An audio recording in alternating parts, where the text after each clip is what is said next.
Hi there. I would like to introduce you to my best friend, Bubbles. She is my 23-year-old starter, and get a look at how bubbly she is. So she is ready to go and be baked with. So we're gonna make beautiful sourdough pancakes with her. And I will give you a recipe, a beautiful recipe for a sourdough starter in my new podcast series, which has been slightly delayed because of the current environment in the world, but it is coming out. I will be discussing the science of sourdoughs and what sourdoughs are and how to make a sourdough just as beautiful as Bubbles. So Bubbles has been around for 23 years. She smells yeasty and bubbly, and I'm going to take 2 cups of her before I start baking with her. I want to make sure that I don't throw her out. It took 14 days to make Bubbles. So I'm going to measure out 2 cups. Oh, look at this bubbliness. The bubbliness of Her Royal Highness Bubbles. So I'm just gonna get about 2 cups. And you wanna make sure that you save 2 cups or you will have nothing. So it took, like I said, 14 days to make Bubbles. And I really wanna make sure that I don't, all my efforts are not for naught. So I'm going to take a safe container that's going to be airtight, and I'm going to store her in my refrigerator. 2 cups, that's all you need, in a small container.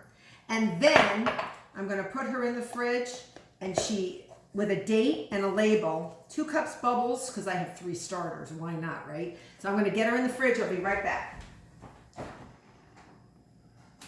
All right, now that part of Bubbles is in the fridge, we need 4 cups to make beautiful sourdough pancakes, because I'm in the mood for sourdough pancakes. So I'm going to pour this in here. Oh, wow. All right. So we want 4 cups of this starter. And if you have another starter, you can use any starter you want, will work.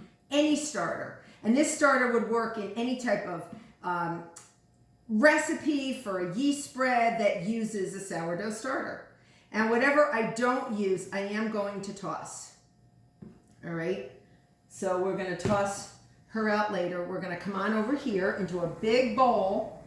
All right, let me move some of my other leavening agents out of the way. So just because Bubbles is beautiful and full of carbon dioxide gas bubbles from her fermentation process, remember this is a natural sourdough starter that is fully leavened with non-commercial yeast. I use the wild yeast off of grapes. And that is beautiful. Oh my goodness, it's like a fine wine. Smells gorgeous. So we do have to build a pancake batter. So I'm going to put 1 teaspoon of baking soda. And the reason I'm showing you this is baking soda needs an acid to react. Baking soda is bicarbonate of soda. It needs an acid to react, and Bubbles is acidic. Perfect. And then more carbon dioxide bubbles are going to be created. I'm also using baking powder. Baking powder already has an acid in it. Again, these are chemical leaveners. They are just going to add a little poof to our pancakes, and then a teaspoon of salt. All right, any type of salt you like. I'm just using table salt. In this bowl, I have 4 large eggs, a 1/4 cup of maple syrup. You can use honey if you wanted to. You could use agave syrup, whatever you want to do. And 4 tablespoons of oil, actually 1/4 cup of oil, like a neutral oil, and plus 2 tablespoons. So a 1/4 cup plus 2 tablespoons. I'm going to pour this in to Bubbles. All right, and I'm going to whisk. And you don't want to over whisk. When you make a pancake batter, you're going to watch what happens, because baking powder is double acting. So once you got to break Bubbles up a little bit. She's a tough cookie. She's been around for 23 years, right? So we got to break her up a little bit. But watch, you're going to see her sort of puff up a little bit. I want you to see this. So I want you to see, as I mix the ingredients together, the baking powder is actually reacting, the baking soda actually. Look how much this baking soda is reacting and poofing Bubbles up. So she's nice and bubbly. So baking powder will also react with any wet ingredients as a leavening agent. You can see all that carbon dioxide that's forming. And then the second acting part, because baking powder is known as double acting. When you reach, you can see all the bubbles of carbon dioxide. You see them, watch them. Ooh, look at them. It's alive. It actually is alive. And bubbles is actually creating more bubbles with this baking powder, and then the baking soda is reacting to the acidity of bubbles and creating even more carbon dioxide. So baking powder reacts 2 times. Once when we add liquid ingredients, and we just did, right? Nice and puffy. And now we have to go to the griddle right now, so come with me. We're gonna go to the griddle, and I'm going to, this has been preheating. I have a little neutral oil in here, okay? And I'm gonna be making blueberry pancakes, so I have some nice blueberries. And I'm gonna make one at a time because I like my pancakes big. So we're gonna I just sort of move them around a little bit. All right. And as you're gonna see that they puff up again. So this is the second reaction of baking powder.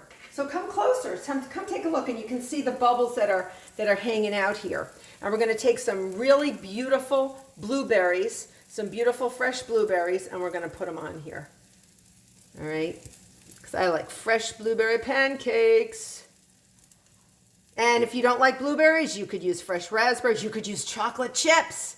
The kids will love that. And you're gonna wait until you see all the bubbles subside, and you can move your pan around a little bit.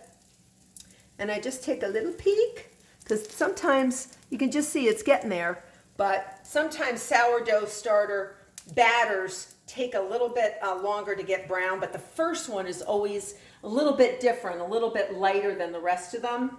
But it's so good. I usually end up eating the first one.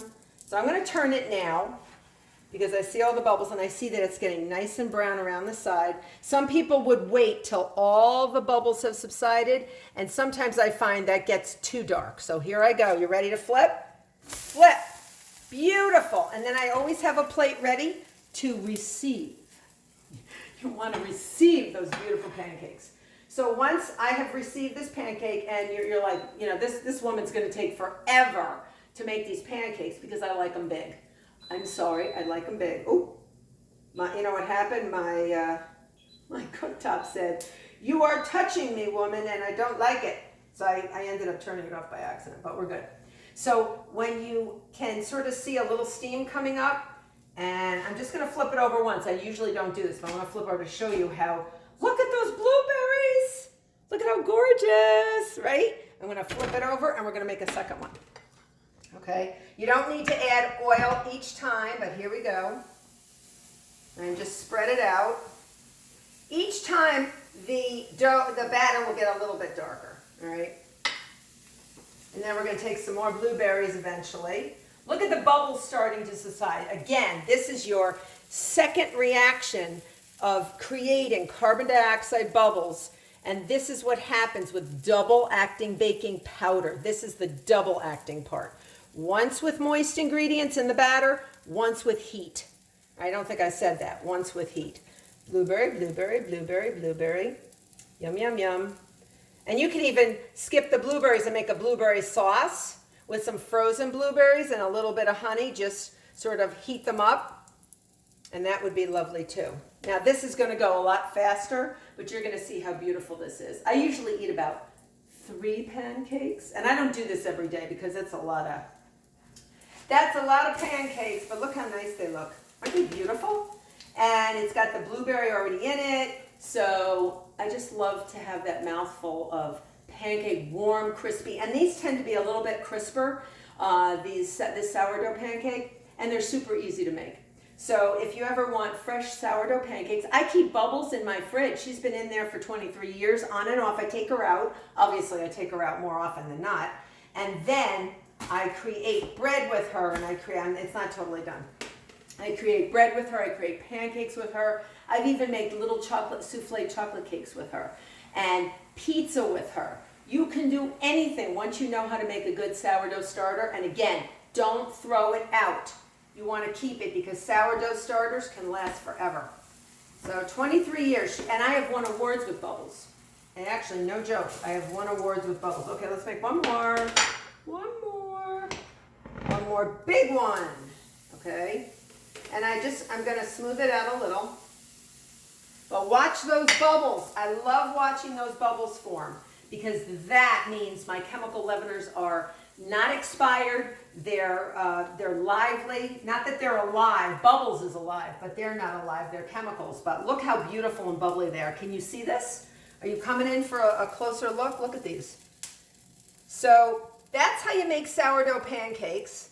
And I'm going to be having and giving a big stack of these to my family later. And I hope you make them. So if you want more recipes, go to my YouTube channel or my website, chefgailsokol.com. Till next time.